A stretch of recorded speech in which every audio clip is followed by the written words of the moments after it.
Hey everybody, Corey McCullough here, author of fantasy, science fiction, historical fiction, and pretty much anything else that pops into my head. I'm using my morning voice because it's just a little after 5 a.m., and that means that the rest of my family is still asleep upstairs. So we're going to be talking in a little bit of a lower voice this morning while I do an early morning session and review some of the audiobook files for my historical fiction novel, Rust on the Allegheny. We're working on proofing them and going through and kind of looking side by side at the audio files and comparing it to the PDF of the paperback so that I can see if there's any, minor mistakes in there, anything that needs to be revised. And I do this with both of the documents open at the same time. I've got the audio file playing and I'm reviewing the PDF. And this morning I'm inviting you to kind of lurk over my shoulder and see what the process is like and go through a couple of chapters with me. Fair warning, these are not the most uplifting chapters of the book that we're about to review. But if you stick around, at the end of the video, I'm going to tell you a way that you can totally rip me off and scam me out of a few things that are supposed to be exclusive only to my Patreon patrons. So I will share that information with you at the end of the video. For now, let's get into it.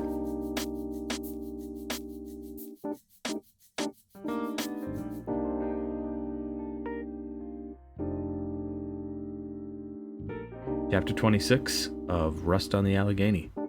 Narrated by Michael Beckett. Here we go. Chapter 26, Latonia City, Pennsylvania, November 1982. Nat didn't ask for Rose to pass the corn. He stood up, an indignant look on his face, and grabbed it off the table for himself. Then he sat back down, spooned a pile onto his plate, and placed the bowl to the side, loudly, without looking at anyone.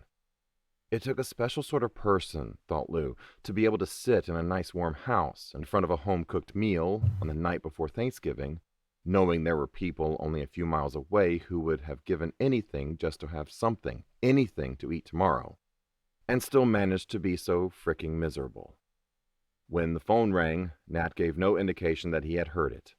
Just took a bite of his corn and kept looking down at his plate through those shaded horn-rimmed glasses. Maybe the stress really is getting to him, thought Lou. By the third ring, it became clear to Lou that his mother, who had just sat down after preparing the meal and had barely taken a bite for herself, was the one expected to answer it. She removed her napkin from her lap, but Lou got to his feet before she could put down her fork. "I'll get it, Mom," he said. Rose nodded gratefully. The olive green rotary phone sat on its own dedicated stand in the kitchen, around the corner from the adjoining dining room. Lou stepped in and picked up the handset. "Hello?" "Nat McCullough," said a woman's voice, grating with age and heavy from a lifetime of tobacco smoke. "You will go to hell." Lou blinked. "Do you hear me, you son of a bitch?" Lou's grip on the phone tightened. "Who is this?" "You will go to hell for what you've done, and good riddance. Latonia will be better without you. You'll die, and you'll go to hell, and you'll rot there. And keep your bastard of a son away from my family."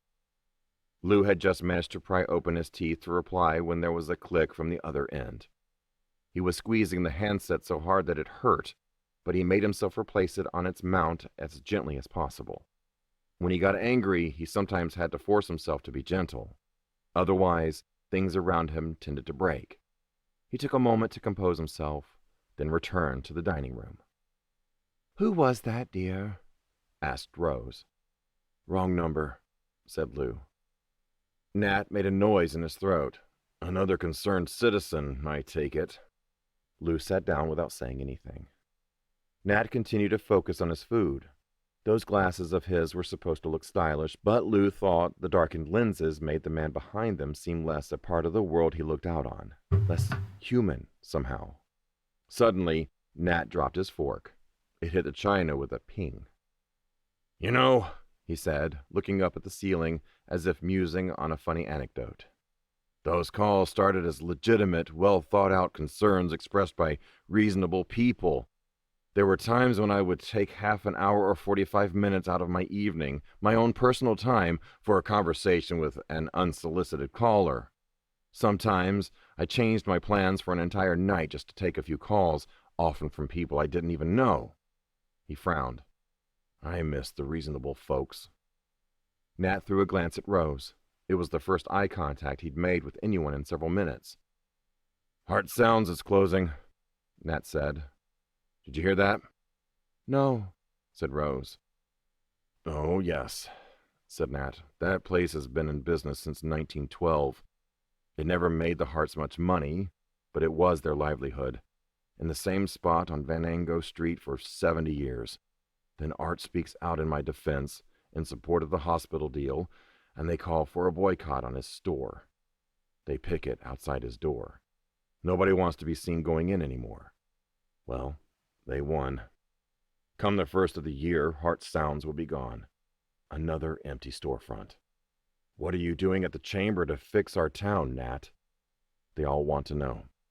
Why aren't you bringing in new business, Nat? The oil industry's gone, Main Street's going dark, and it's, what are you going to do about it, Nat? What am I going to do about it?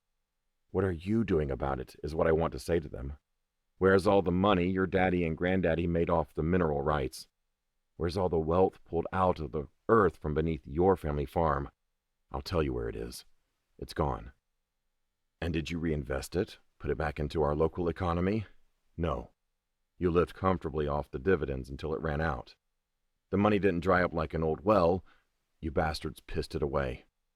And now you drive honest, hard-working people out of business because a few doctors who are scared to lose their jobs told you to. That's what I want to say to them. It was the first time in Lou's entire life that he could remember hearing his father swear. But even as angry as he was, Nat still did not raise his voice. Even his tirades were gentle. All he did was mop his brow with the edge of his cloth napkin and take a deep breath before continuing. You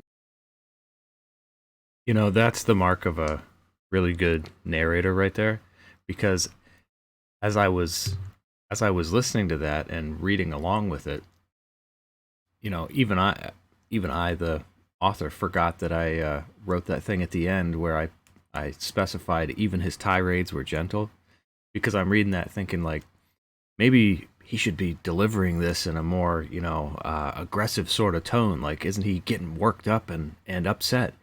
And then we got to the next paragraph, and oh yeah, I forgot. I indicated he didn't even raise his voice during this. Even his tirades were gentle.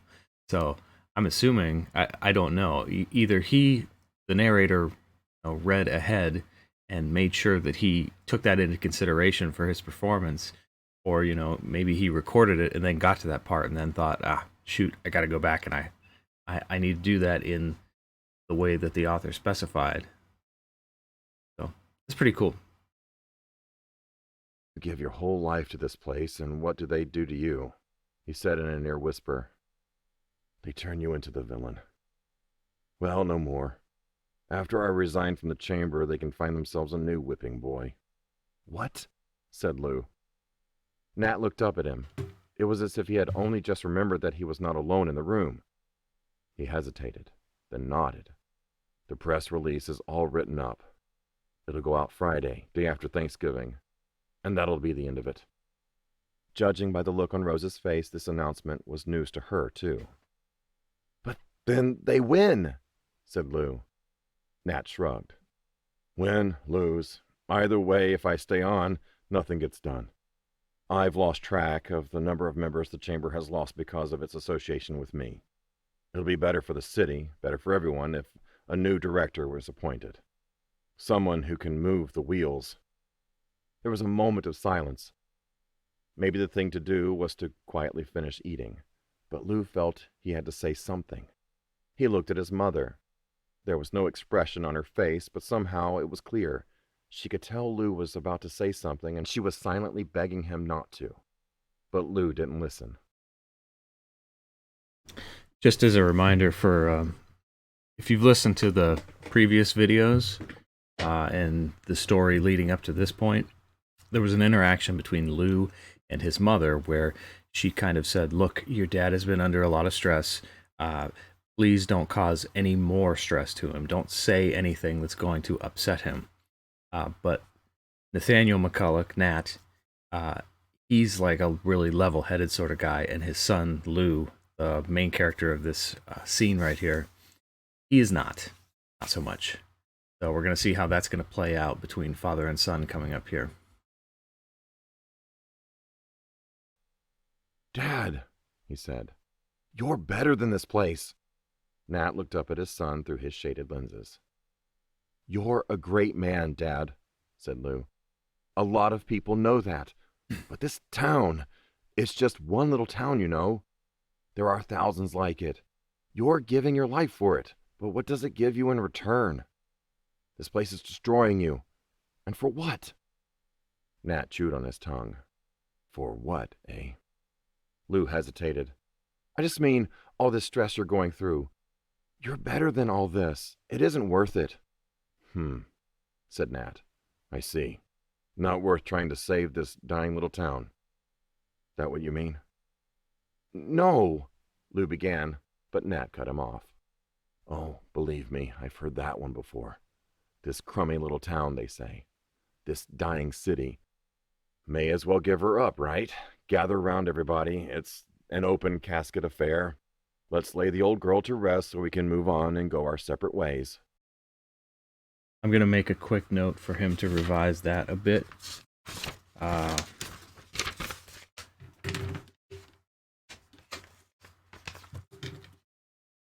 Go back and make sure I get the right timestamp and everything for it. May as well give her up, right? Gather round, everybody. So that's at about the 7:38 mark. Chapter 26.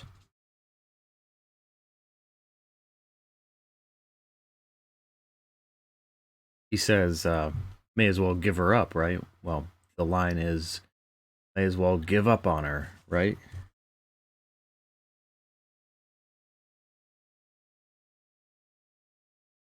Just a minor deviation, but enough that I think I'd like him to re-record that line. And also I might make a note, too, that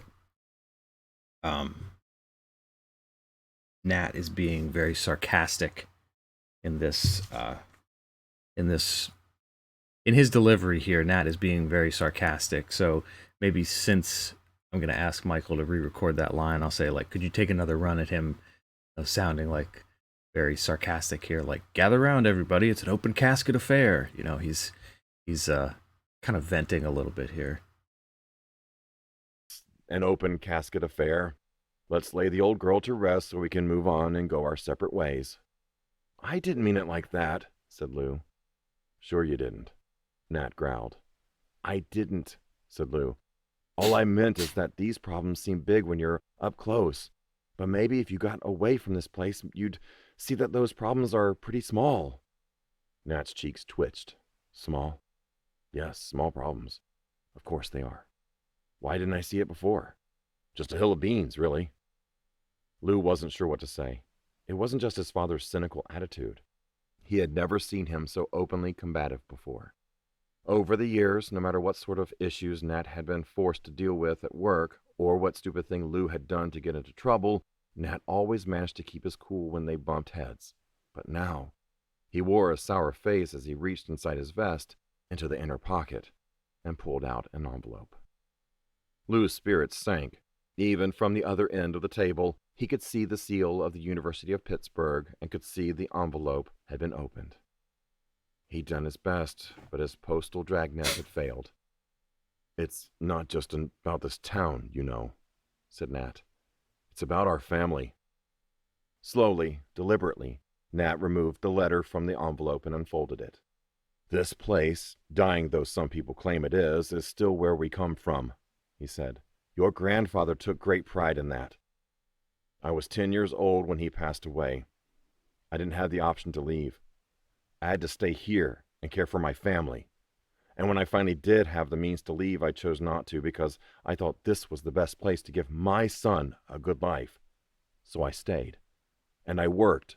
And I saved so that my boy could be the first in his family to go to college, get a 4-year business degree, and make something of himself. Nat passed the letter to Rose.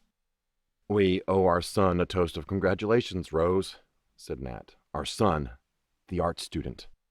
Rose took the sheet of paper and traced the typing with a red-painted nail. When she was done, she looked up at Lou. You changed your major? She said. Lou said nothing. Honey, she said gently. That was not the deal. You know that. You know that. The deal was that Nat and Rose would pay for Lou's schooling until he got his business degree. He was welcome to pursue other interests on his own time and his own dime. Were you planning on telling us about this? Asked Rose. Lou looked down at his plate. Son, said Nat, I want you to know that your mother and I would be happy to assist you in whatever ambitions you have after you get the business degree we talked about. It would be one thing if we'd forced this on you, but we didn't. We had a deal. You agreed to it, remember? Yes, was all Lou said. I am going to try to be reasonable here, said Nat, but I can't abide outright deceit like this. I just can't. There are going to be consequences for your actions. Understand? Lou could feel his hands balling into fists on his lap. Louis, are you listening to me? Demanded Nat. Yes, said Lou through clenched teeth. Watch your tone, said Nat. Lou's fists were as tight as they would go. He felt his biceps bulging, shaking. His mother's words rang in his ears. I'm not even asking you to be nice. All I ask is that you don't put your father under any more stress than he already is. Please. His doctor said... Now, I want you to hear this in plain English so there's no mistake about it in the future, said Nat. He stabbed his finger against the tabletop in steady rhythm as he spoke. I did not work and save my entire life so that my boy could learn to paint. But far more important than that, I did not raise my son to be a liar who takes advantage of... Finally, Lou could take no more. His fist flew out from beneath the table and came down hard on either side of his plate. There was a thump, a crack, and every glass and dish in the room rattled. Nat flinched. Rose jumped. You didn't come to any of my games, said Lou. Nat appeared more surprised than taken aback. Rose, on the other hand, was horrified, but all Lou could see was red. I am playing college baseball, said Lou. I walked onto the team, my freshman year, at Pitt. Do you know how proud most dads would be of their sons for that? Nat looked as if he was going to answer this question, but Lou didn't give him a chance. The ball was rolling, and now he couldn't stop it. Not a single game, said Lou. Not even when I played at Slippery Rock. What is that, a 30-minute drive?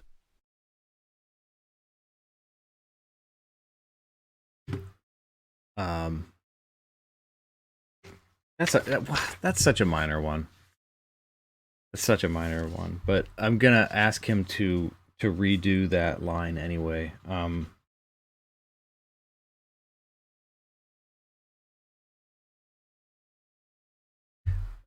Michael could not have any way of knowing this, but there's a it's a weird university name, but around the Western Pennsylvania area, there's Slippery Rock University, and so Slippery Rock, that is probably the way that you would look at that and think like at Slippery Rock, but I'm gonna ask him to change the way he delivers that just so that it sounds more like it's coming from a local, like not to nitpick how he delivered the name of it, but if we could change that to not even when we played at Slippery Rock, like that's just gonna sound more like the way that a local would say it. And again, sounds like a minor thing, but a lot of the people who read this, a lot of the people who have read this book, like the readers that I have come from the local area who have appreciated a lot of the references to some of these local places and things and events, frankly. So I'm just going to ask him if he could maybe just re-record that one line. It's a small thing, but I'm a little bit of a control freak and a perfectionist. So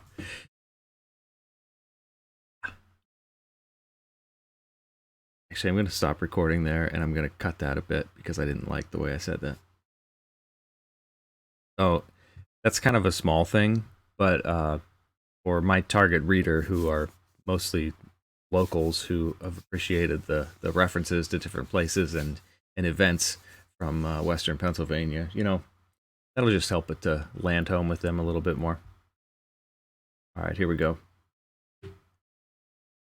Now he couldn't stop it. Not a single game, said Lou. Not even when I played at Slippery Rock. What is that, a 30-minute drive? You can't leave this town behind for a couple of hours, not even to watch your son play ball? Did you know I stole 3 bases that game? Season batting average of 410. There are people who say I could play in the pros. And I kept my grades up too, even though I hated my classes. Did I change my major for next semester? Hell yes I did, because that's what I want to do. And no, I wasn't going to tell you because you don't care what I want to do. You only want me to do what you want. Get a business degree. Why? So I can move back here and take over right where you left off? Shit, maybe if I'm lucky, everybody will hate me too. Louis! Rose gasped. Lou stood from the table so fast his chair fell over behind him. He went to the front door, but he paused with his hand on the knob and looked back toward the dining room table. Rose's hands were shaking. Nat was staring at him, stunned. You know, said Lou, you act like the hospital situation is what caused all these problems, as if everything was fine and this family was perfectly well thought of before, but even then, everybody said the McCulloughs were cursed because of what happened to Grandpa and his dad. Well, I know what the curse really is. It isn't us. It's this place. It takes good people, and it catches them in a web, and it sucks the life out of them. Well, I'm breaking that curse. Maybe you want to die here, Dad, but not me. And just because you gave up on your dreams doesn't mean I have to give up on mine. Lou heard his mother trying to call for him as he opened the front door, threw it shut behind him, and marched out into the night. Man, that was a good one.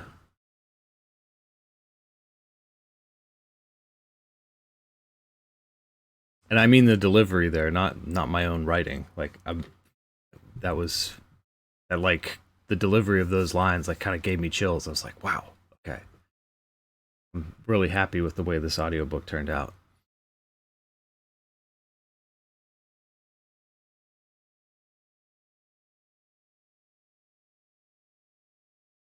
All right, this is we're on to chapter 27 now.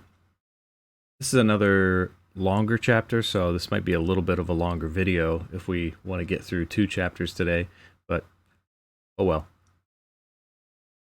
Chapter 27, Latonia City, Pennsylvania, December 2019.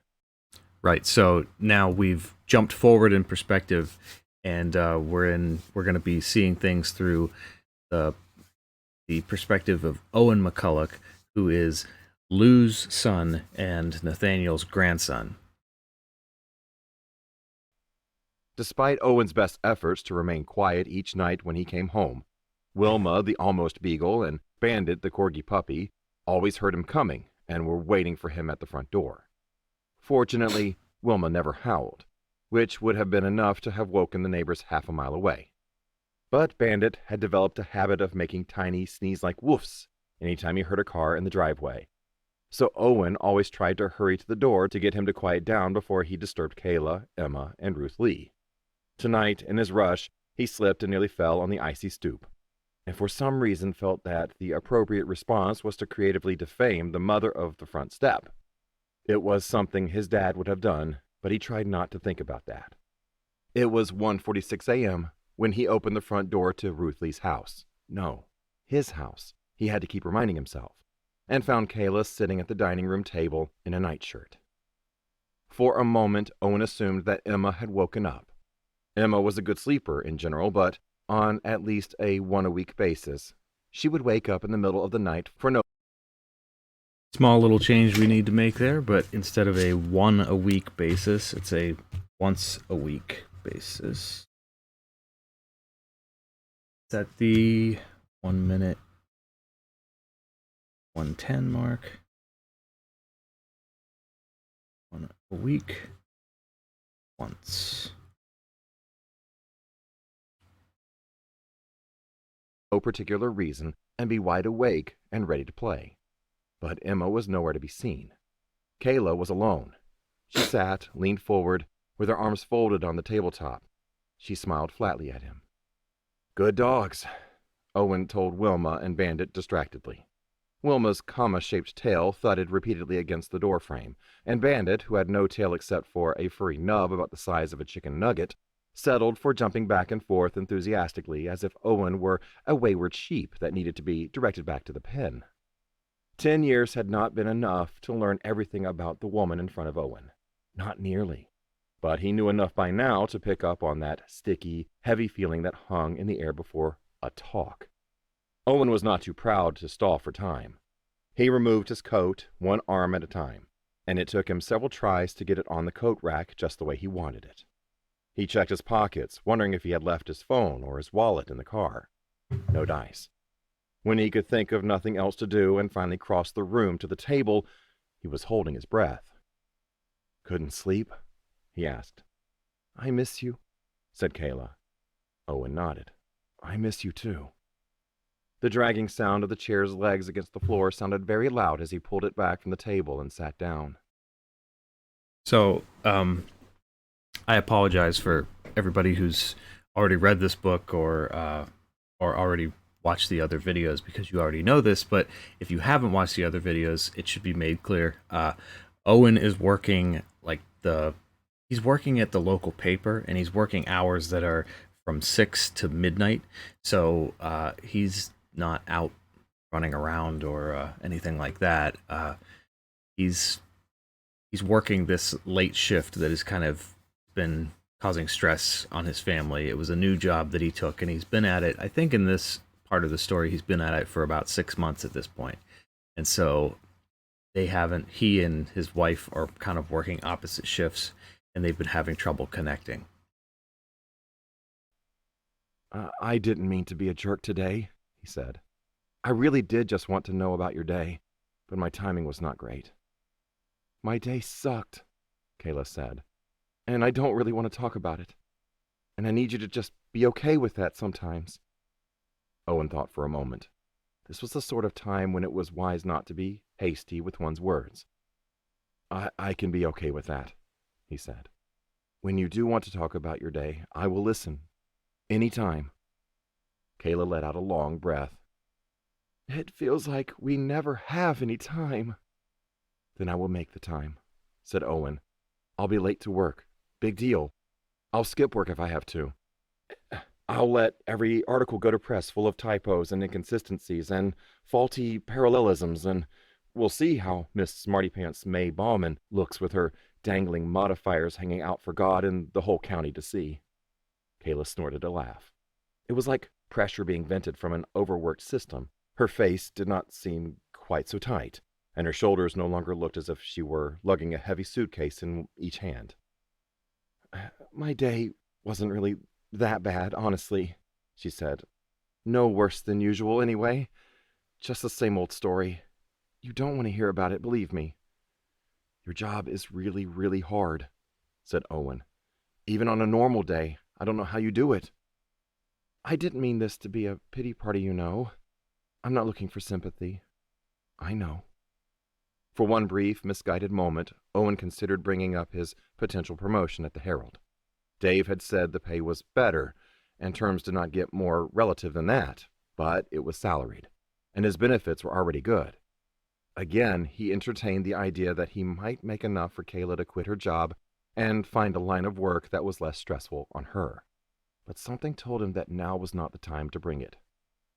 A few seconds passed. Oh, man. That's a typo. That's not a mistake on Michael's part. That is a mistake on my part. That is supposed to read, something told him that now was not the time to bring it up. Missing a word. Now was not the time to bring it. Oh, that doesn't feel good. Ouch. Oh, man. So that is something that I'm going to have to make a note about for myself to fix. Page 208. Timestamp 4:35. Time to bring up. Okay, so as I'm reviewing the audio files here for the audiobook for Rust on the Allegheny, I just discovered a typo, like a typo that is on me. There's a missing word. It's supposed to say, but something told him that now was not the time to bring it up. But the word up is missing. So instead it reads, but something told him that now was not the time to bring it. Ugh. So maybe nobody would even notice that little typo. But to me, that is like, how has that slipped through all this time? This book has been out for a couple of years. I find typos in published works all the time. I actually found there was a book I was reading. It was a Star Wars book, and we're talking about one that came out in the 90s, and I was reading the newer edition of it, like the newest paperback edition. And I found a place where the name Luke, as in Luke Skywalker, I found a place where his name was not capitalized. It was lowercase Luke. And I thought, book has been out for so long. Like, how on earth is there still a typo in it? But that is how pesky and difficult to get rid of typos are. They slip through multiple rounds of edits, multiple proofreaders, teams of beta readers. Typos just slip through sometimes. The cool thing, though, is that because I am a self-published author, I have 100% creative control over everything that I've ever put out there. And so this is a situation where I can fix that typo in my files. I can fix it, and then I can upload it, and every edition moving forward will have it fixed from today onward. I mean, I think whenever you upload them to Amazon, I think their notice is like, okay, this could take about 48 hours for it to be updated with the new files. I usually find that it's done in 6 to 12 hours. So I can't fix all the editions that everybody has ever read that has this little typo in it, but I can fix it moving forward. And that wouldn't be an option if there was a bigger, if there was a major publishing house who had control of all of the files. It wouldn't be an option to just, be like, hey, can you fix this real fast and change everything? Be like, well, if we ever do another run of prints, then, maybe. But for me, I can change it today. And again, I'm a little bit of a perfectionist and a control freak, so that feels good that I'm able to fix it. So I'm trying to look on the bright side here. I'm not happy that there's been a typo in there that I overlooked and it's been there all this time, but at least I can fix it.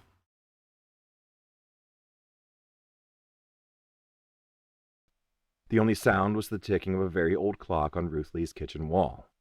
Finally, Owen said, "If there's anything I can do to help—" "There's not, Owen," Kayla said patiently. "None of this has anything to do with you." It didn't take a genius to catch the implied unspoken follow-up to that thought. "And don't try to make it about you, either." He nodded. "I'm pretty tired. I think I'm going to go to bed." He was on his way to do just that when the dam burst. "There's a bad flu making its way through the dementia unit," said Kayla. "So we've had to isolate some of the residents to their rooms, and the nurses all have to wear masks and protective gear, but—" she sighed. "You just can't understand the scope of dementia until you see it for yourself. Everyone thinks it's just your memory that goes, but it's not. And it's a steady decay of the mind. The entire mind. A decline back to the brain of a child. And what would a child think? What would Emma think if suddenly they weren't allowed to leave their room or go home or see their families? And on top of it all, everyone around them is suddenly wearing masks. They think they've been kidnapped. They literally think they are prisoners. These people are scared all day. Some of them, their bodies are still strong enough that they could overpower a nurse if they really wanted to, but their mental faculties are barely above a 1-year-old. Meanwhile, building enrollment is down, so the facility is losing money. And you'd think that would give the staff more time to take care of our patients, but instead, the administrators see it as a way to justify cutting our hours. And because our hours are being cut, there's extra pressure on us not to waste any time, meaning we can't give the residents the attention they need. Yesterday, one of my favorite ladies got so agitated and worked up that they wanted to sedate her. And I said, "I know this woman. She doesn't need sedated. All she needs is someone to sit and hold her hand and smile and tell her everything is all right." My supervisor said, "Well, we don't have time for that." So I said, "I'll make time then." So I skipped lunch, and I sat with her instead, and I held her hand, and I took my mask off because she needed to see a smile. Yes, I took my mask off. Sue me, why don't you? And after a few minutes, she calmed down and fell asleep. And this morning, I got to work, and guess what? She died last night. Alone in her room, in the dark, with no one there, she died. And you'd think it would make me feel good that I chose to take that time to sit and hold her hand. Nope. I can't even feel happy about that because her daughter has wanted to do that for the past 2 weeks. To just sit with her mother and hold her hand and smile at her, but she wasn't allowed to because they had the floor locked down.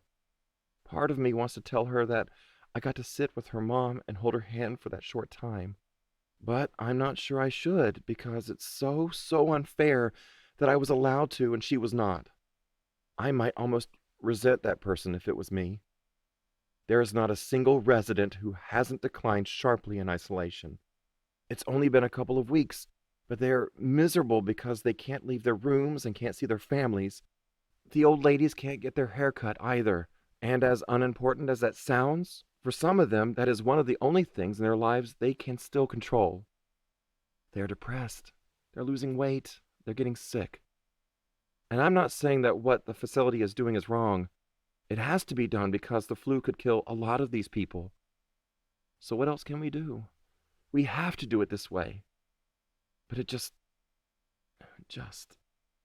sucks, said Owen. Kayla took a deep breath, then let it out, long and slow. Yes, she said. And when you see it every day, it wears you down more and more, little by little. And I'm trying to be strong, but it's so hard. It is so hard. And I don't know what to do anymore. I mean, I know what to do my job, take care of these people the best I can and follow the rules as best I can. I do what I do because I want to help take care of these people. And that includes when it's hard. The kitchen went silent again, and Owen found himself feeling two things very strongly. The first was an overwhelming surge of love for this woman, and the second was an almost equally overwhelming sense of relief that he had kept his mouth shut about his potential promotion and his idea that she might be able to quit her job. What did you think was going to happen? He wondered.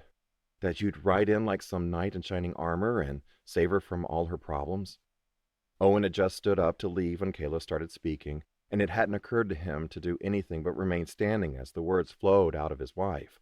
Now he sat back down and looked at her, and it was like he was seeing her clearly for the first time in months. No promotion, he suddenly realized, was going to save his wife. Nothing he could do was going to save her, because she didn't need saving. What she needed was backup. This woman wasn't some damsel in distress.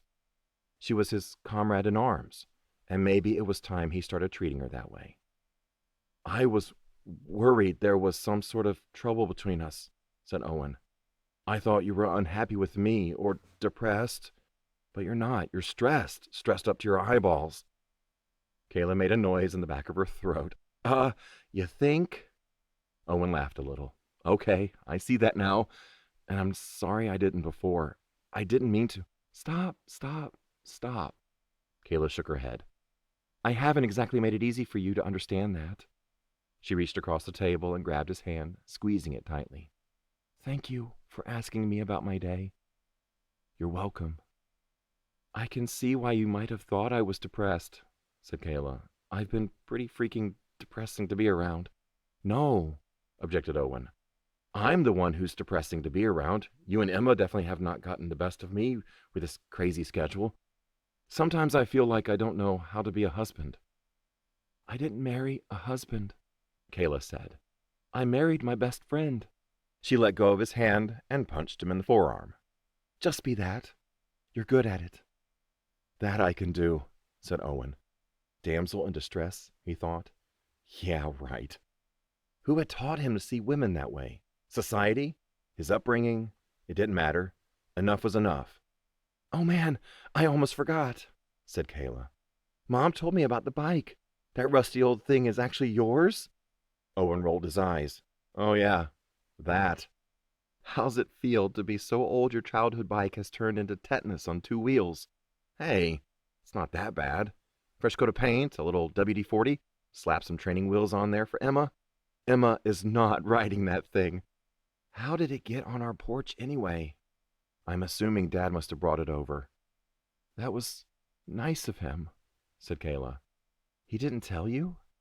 Owen sighed. Kayla, honest to God, I don't think I will ever understand that man as long as I live. I've tried. All I can do is make sure Emma doesn't end up feeling the same way about her dad. Kayla thought for a second, then said, Maybe you should call him. You're probably right. She smiled. You're tired, aren't you? He smiled. Not that tired.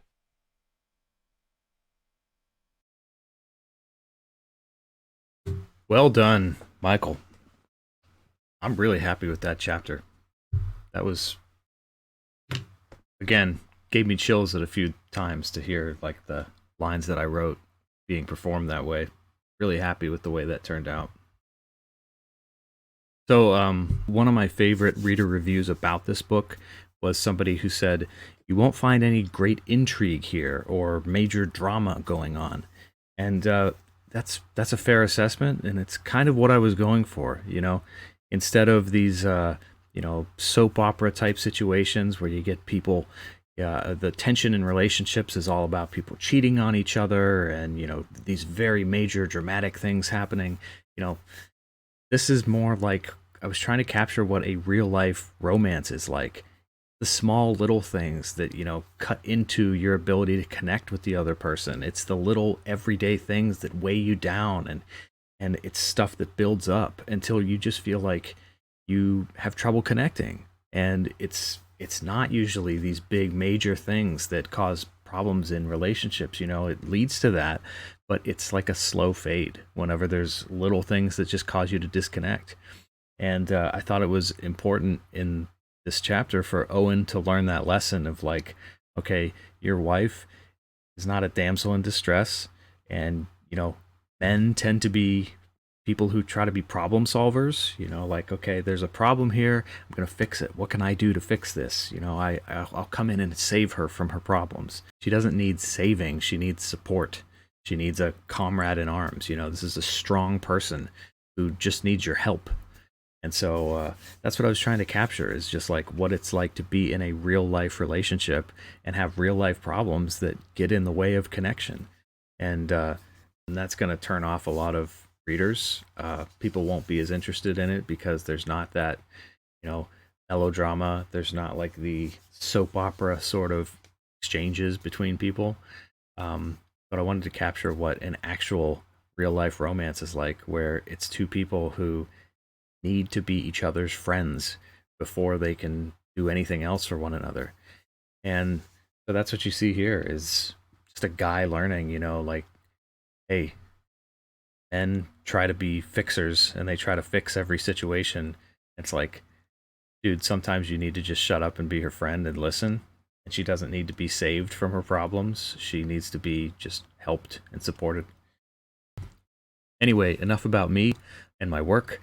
Thank you for watching along as I reviewed this audio chapter early in the morning. And as promised, I'm going to let you know a way that you can kind of scam me and rip me off.